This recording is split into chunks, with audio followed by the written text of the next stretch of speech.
तो आज क्या पढ़ेंगे बेटा अपन? प्रकाश के परावर्तन का नियम पढ़ेंगे। तो ये कौन सी क्लासेस है आपकी? 8th क्लास में। चैप्टर का नाम क्या है?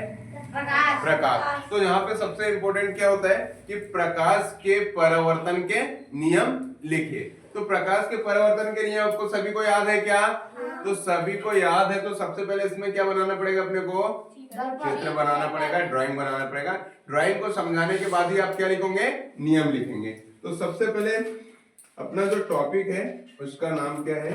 तो प्रकाश का परावर्तन। प्रकाश का परावर्तन, ये आईएमपी क्वेश्चन है। यहाँ पर क्या है? आईएमपी। क्या पूछा जाएगा आपसे क्वेश्चन में? प्रकाश के परावर्तन के नियम लिखिए। क्वेश्चन कैसे आएगा एग्जाम में? प्रकाश के परावर्तन का क्या लिखना है आपको? नियम लिखना है। तो देखिए सबसे पहले इधर, तो सबसे पहले अपन क्या बनाएंगे? एक दर्पण बनाएंगे। क्या बनाएंगे? दर्पण। दर्पण सभी से बन जाएगा? बन जाएगा दर्पण सभी से। ठीक। तो यहाँ पर अपन दर्पण बनाते हैं और ये दर्पण को कैसा करते हैं? तो पॉलिश्ड बनाते हैं। क्या बनाते हैं? Polished surface. आपने आईना देखा है ना? सभी आईना देख के आए हो ना? अच्छे लग रहे हो ना? मैं भी स्मार्ट लग रहा हूँ ना? हाँ। तो अब यहाँ पर देखो, तो सबसे पहले अपन ये दर्पण बनाया। कैसा सरफेस बनाया इसका? ये पॉलिश्ड सरफेस। कौन सा सरफेस है ये? Polished surface. इसको क्या कर दिया? पॉलिश्ड कर दिया। ठीक है। अब जैसे पॉलिश्ड कर दिया तो ये सामने वाला जो इसका सरफेस है ये कैसा सरफेस होगा बेटा? Shiny surface. शाइनी सरफेस का मतलब क्या होगा? ये चमकदार होगा। क्या होगा? चमकदार। ये चमकेगा तभी तो इसके ऊपर लाइट आएगा, तभी तो लाइट का रिफ्लेक्शन होगा, परावर्तन होगा। अगर ये शाइनी सरफेस नहीं होगा तो लाइट का परावर्तन होगा क्या? नहीं होगा। तो हमने यहाँ पर क्या बनाया? तो यहाँ पर बनाया हमने दर्पण। क्या बनाया? ये दर्पण। क्या बनाया? दर्पण। अब इस दर्पण पे होगा क्या कि एक प्रकाश की किरण आएगी। क्या आएगी बेटा? एक प्रकाश की किरण आएगी। और प्रकाश की किरण आ रही है तो वो आने वाली जो किरण होगी उस किरण को क्या बोलते हैं? आपतित किरण बोलते हैं। तो यहाँ पर जो आने वाली जो किरण होगी तो कौन सी किरण होगी? ये आपतित किरण। कौन सी किरण है ये? आपतित किरण। कौन सी किरण है ये? आपतित किरण। अभी ये आपतित किरण है क्या? अभी ये आपतित किरण नहीं है। अभी हम बता नहीं सकते ना कि ये आपतित है कि परावर्तित है।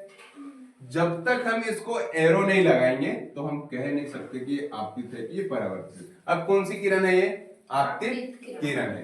तो यहां पर लिख दे कौन सी किरण है भाई साहब? आपतित किरण। आपतित किरण। अब ये आपतित किरण ये कहां से टकराई? कहां पर टकराई? ये दर्पण पे टकराई। तो जहां पर टकराती है वहां पर कौन सा बिंदु होता है? आपतन बिंदु।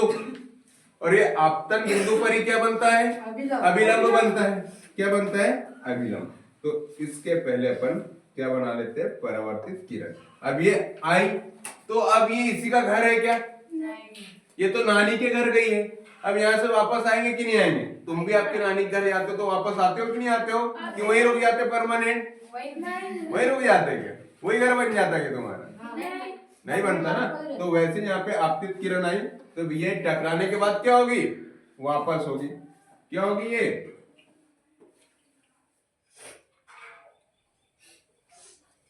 ये वापस होगी। ठीक। क्या होगी बेटा? ये वापस। चलो दिखाई दे रहा है ना? ठीक। इसको थोड़ा सा यहाँ पे अपन ऐड कर देते। ये कर दिया। ये कौन सी किरण है? परावर्तित किरण। अभी कहाँ परावर्तित किरण? अब ये परावर्तित किरण है। कौन सी हुई बेटा? परावर्तित किरण।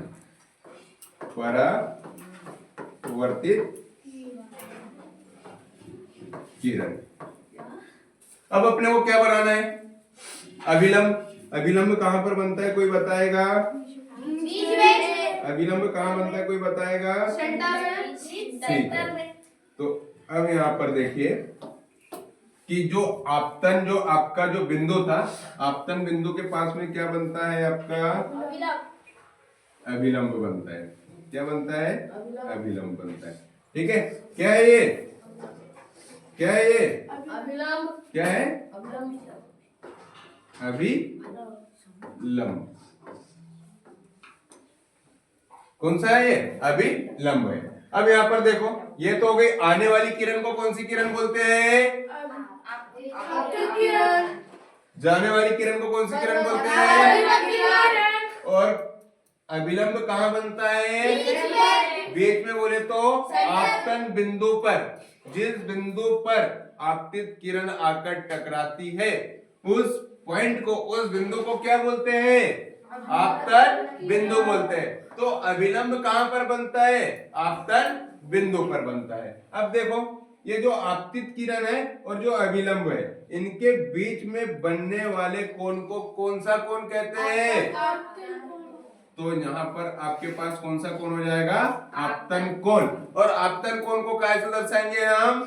आई से दर्शाएंगे। किससे दर्शाएंगे? आई से दर्शाएंगे। वैसे परावर्तित किरण और अभिलंब के बीच में बनने वाले कोण को कौन सा कोण कहते हैं? परावर्तन कोण कहते हैं। कौन सा कोण कहते हैं? परावर्तन कोण कहते हैं। तो ये आपका क्या बन गया? यहाँ पे डायग्राम बन गया, चित्र बन गया। काय का बन गया? प्रकाश के परावर्तन के नियम का। अब यही चित्र को देख के आपको क्या बताना है? इसके दो नियम बताना है। तो इधर देखिए सबके सब। पहला नियम क्या बोलता है कि जो आपतन कोण है, कौन सा कोण है? आपतन। ये कौन सा कोण है? तो ये एंगल जो अपने पास जो आई है, ये क्या होता है अपने पास में? आपतन कोण। कौन सा? आपतन कोण। और जो एंगल हमारे पास जो आ रहा है, ये क्या हो जाएगा? परावर्तन कोण हो जाएगा। कौन सा कोण है? परावर्तन कोण है। ठीक, तो समझो इधर, ये आपतन कोण सदैव बोले तो हमेशा परावर्तन कोण के क्या होता है? बराबर होता है। आपतन कोण सदैव परावर्तन कोण के क्या होता है? बराबर होता है। ये प्रकाश के परावर्तन का कौन सा नियम है? पहला नियम है। कौन सा नियम है? पहला। दूसरा नियम इधर देखो, आपतित किरण, आपतित किरण हो गई, आने वाली किरण को कौन सी किरण बोलेंगे?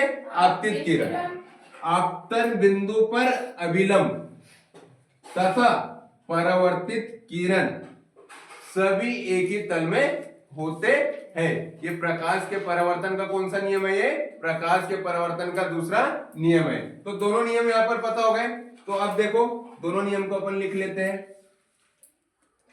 ठीक, पहला नियम देखो यहां पे,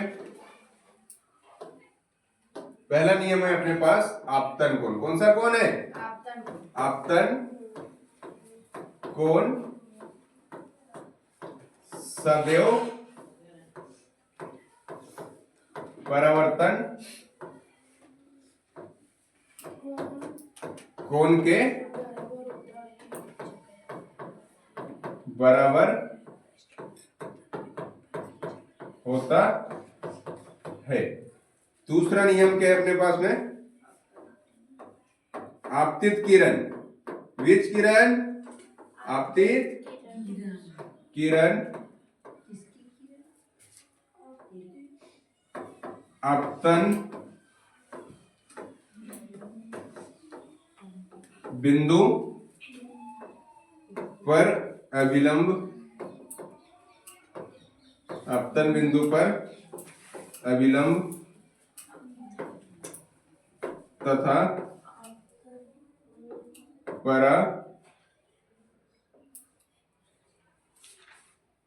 परावर्तित